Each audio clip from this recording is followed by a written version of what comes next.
এই রিভেঞ্জ যদি তার 10 গুণ হয় তাহলে আমরা কোথায় যাব? এদেশে তো আমরা কেউ থাকতে পারবো না। আজকে যারা নির্যাতন করছে তাদেরকে আবার নির্যাতন করবে, তাদেরকে জেলে নেবে। সেই রিভেঞ্জটা এখন কার উপরে নেবে? আওয়ামী লীগ তো চলে গেছে। আওয়ামী লীগ আসবে। আওয়ামী লীগ কোথা থেকে চলে গেছে? আওয়ামী লীগ মরে গেছে? আওয়ামী লীগ কি এই দেশ থেকে চলে গেছে? আওয়ামী লীগ আপনি কিতাবি বন্ধ করে দিলেন, আওয়ামী লীগের কার্যক্রম নিষিদ্ধ। এই লোকগুলা কি আপনি পাকিস্তান পাঠিয়ে দেবেন না ইন্ডিয়া পাঠিয়ে দেবেন? কারণ 71-এ যে আমরা স্বাধীনতা অর্জন করেছিলাম, তখন স্বাধীনতা বিরোধীদেরকে আমরা পাকিস্তানে পাঠিয়ে দিতে পেরেছি? তারা তো এদেশেই ছিল। তো একই কাণ্ড। আপনি আওয়ামী লীগ আজকে পরাজিত হয়েছে, আজকে ক্ষমতার খেলায় তারা আজকে আউট, আবার এক ক্ষমতার খেলায় তারা আসবে। কে আসবে আর কে যাবে সেটা নির্ধারণ করার তো আপনার, আমি জানি না। যেই জনরোষ শেখ হাসিনাকে তাড়িয়েছে, যে তার দুঃশাসনের বিরোধী নিয়ে, তো এই জনরোষ যে আবার ফেরত আসবে না এই সরকারের বিরুদ্ধে, সেটাকে নিশ্চয়তা দিতে পারে? বা শেখ হাসিনাকে ফিরিয়ে আনার জন্য এরাই আবার রাস্তায় নামবে না যে তোমার থেকে তো এই বেটার? এটা আমরা কেউ নিশ্চয়তা দিতে পারি না, রাজনৈতিক প্রেডিকশন করতে পারি না। তার মানে আনিস ভাই, তাহলে আওয়ামী লীগ এখনো আছে এবং আওয়ামী লীগ আসতে পারে, আপনি প্রেডিকশন করছেন? গিয়ে বঙ্গবন্ধুর সেই ভাঙ্গা বাড়ি, সেই বুলডোজার দিয়ে যেটাকে শেষ করে দিয়েছে যে 5 ফেব্রুয়ারি, তার আগে সেটাকে 5 আগস্ট সেটাকে পুড়িয়েছে, পুড়িয়েও শান্তি পায় নাই। এ বলছে না, এটাকে নিঃশ্বাস করে দিতে হবে। তারপরে দেখে এখানে মানুষ যায়। তো এই মানুষকে যাওয়ার জন্য আপনি রাজাকার বান্ধব একটা সরকার, আপনি দুই পাশে পুলিশ দিয়ে এটা ঘেরাও করে রেখেছেন কেন? তার মানে ওই মৃত লোকটা কত বড় শক্তি, সেই 15 আগস্টে তাকে হত্যা করে আপনি কিছু করতে পারেন নাই, তার বাড়িও ধ্বংস করে কিছু করতে পারেন না। এখন লোকজন যাচ্ছে, সেই জন্য ওই এলাকায় যারা বাস করে তাদের জীবন দুর্বিষহ করে দিচ্ছেন রাস্তাঘাট বন্ধ করে। কেন রে ভাই, ওই রাস্তা বন্ধ থাকবে কেন? তো আমি যেটা বলতে চাচ্ছিলাম সেটা হচ্ছে যে এই সরকার যেই জায়গায় আমাদের রিকনসিলিয়েশনের জায়গা ছিল, যেখানে জাতিকে ঐক্যবদ্ধ করার দরকার ছিল, চিহ্নিত দুর্নীতিবাজ ব্যাঙ্গালোরেটারা এগুলাকে সাজা দেওয়া দরকার ছিল। আওয়ামী লীগের লোকজনও চায় এদেরকে সাজা দেবে। শেখ হাসিনার আশেপাশে থেকে যারা দুর্নীতি করেছে এদেরকে চরম সাজা দিয়ে দেশটাকে এগিয়ে নেবে। এই সমস্ত অন্যায়ের সাথে কি আওয়ামী লীগের সমর্থন বড় কাজ করেছে না ভাই? আওয়ামী লীগের সমর্থন মানে আওয়ামী লীগ শেখ হাসিনা দুর্নীতি, মানে শেখ হাসিনার সরকার দুর্নীতি, এটা তো একটা দল। তুমি দল তো থাকবেই আজীবন, যে কোনো তোমার একটা বিশ্বাস। কিন্তু দলের দুর্নীতিবাজ, কোনো দল বলে যে এই দুর্নীতিবাজ করার আমরা সুযোগ দিয়েছি? কোনো দলে আছে? একটা কথা সেই জায়গায় থেকে আমাকে শেষ করতে দেয়। সেই জায়গায় এই লোকগুলোকে সাজা দেওয়াটা আমাদের খুবই জরুরি হয়ে গেছিল। ভাই বলছিলেন যে পিআর পদ্ধতিতে ইলেকশন আনার জন্য জামাত এবং এনসিপি চেষ্টা করছে, সরকারও বহু চেষ্টা করেছিল যে পিআর পদ্ধতি আনার জন্য। এখন কি হবে যায় না, জামাত তো এটা নিয়ে আবার আন্দোলন ঘোষণা দিয়েছে অলরেডি, মানে আমার ব্যক্তিগত হুমকিও দিয়েছে।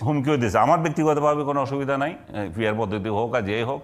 আমি চাই যে যত তাড়াতাড়ি সম্ভব এই লোকটা বাংলাদেশের ক্ষমতা থেকে যাবে এবং একটা নির্বাচিত সরকার আসবে, সেটা এনসিপি হোক, জামাত হোক, বিএনপি হোক, আরও যেই হোক, আরও যত দল হোক।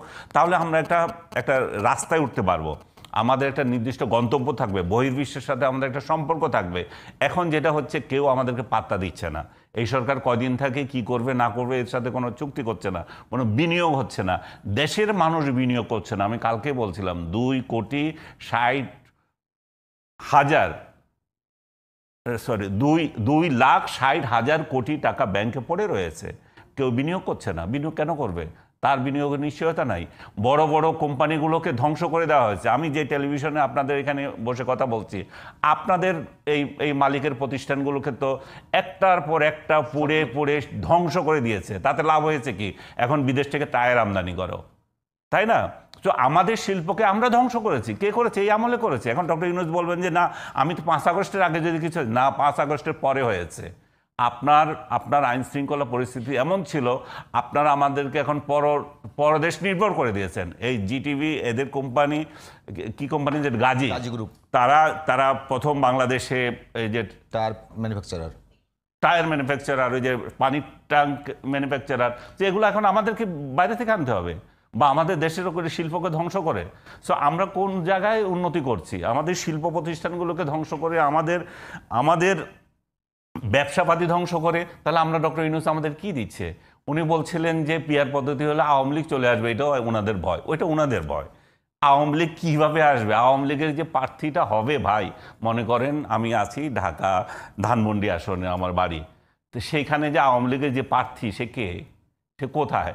আপনি যে দাঁড়িয়ে স্বাধীন, মানে সে আওয়ামী লীগের প্রার্থী, সে স্বতন্ত্র দাঁড়াবে, কে এসে স্বতন্ত্র দাঁড়ানোর তো লোক না। আওয়ামী লীগ নাম শুনলেন তো আপনি তার বাড়ি আক্রমণ করছেন, তার বাড়ি আওয়ামী লীগ শুনলেই করছেন। এই যে আমি কথা বলছি, আমাকে বলতেছেন আওয়ামী লীগের দোসর।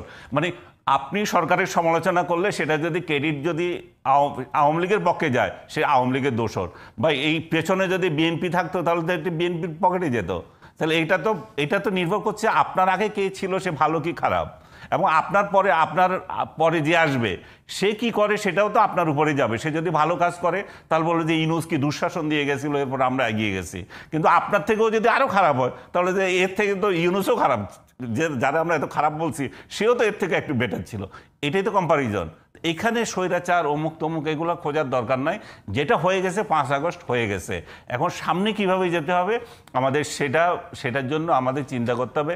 সেটার জন্য একটা রিকনসিলিয়েশনের দরকার হবে। ডক্টর ইউনূস যেটা শুরুতে আলোচনা এসেছিল, আমি 1 মিনিট শেষ করে দিচ্ছি। ডক্টর ইউনূস যেটা আমাদের করে দিয়েছেন রিভেঞ্জ, যে আপনি 5 আগস্টের পর যে সমস্ত রিভেঞ্জ নিয়েছেন, আওয়ামী লীগের বাড়িঘর পুড়িয়েছেন, এখনও পোড়াচ্ছেন, 32 নম্বর ভাঙছেন, এই রিভেঞ্জ এর থেকে শতগুণ হতে পারে না 10 গুণ হবে না কম হবে, সেটাই হবে আগামী সরকারের জন্য চ্যালেঞ্জ।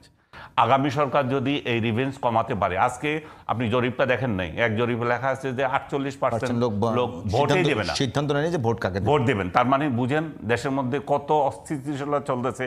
যেই ভোটের জন্য এত হাহাকার, ভোট হচ্ছে না কেন, 15 বছর ভোট দেয় না স্বৈরাচারী সরকার, সেই ভোট আসতেছে, মানুষ সিদ্ধান্ত নিতে পারছে না, এবং সেই ভোট না দেওয়া নিয়ে আপনি কত তাল বাহানা করলেন। সো এইগুলো তো সবই মানুষ মনে রাখছে, তাই না? সো এই রিভেঞ্জটা বিএনপি সরকার যে আসুক বা জামাত সরকার যে আসুক, যারাই আসুক, এই রিভেঞ্জটা কত মাত্রায় কম হবে সেটার উপর নির্ভর করছে বাংলাদেশ কতটুকু এগিয়ে যাবে।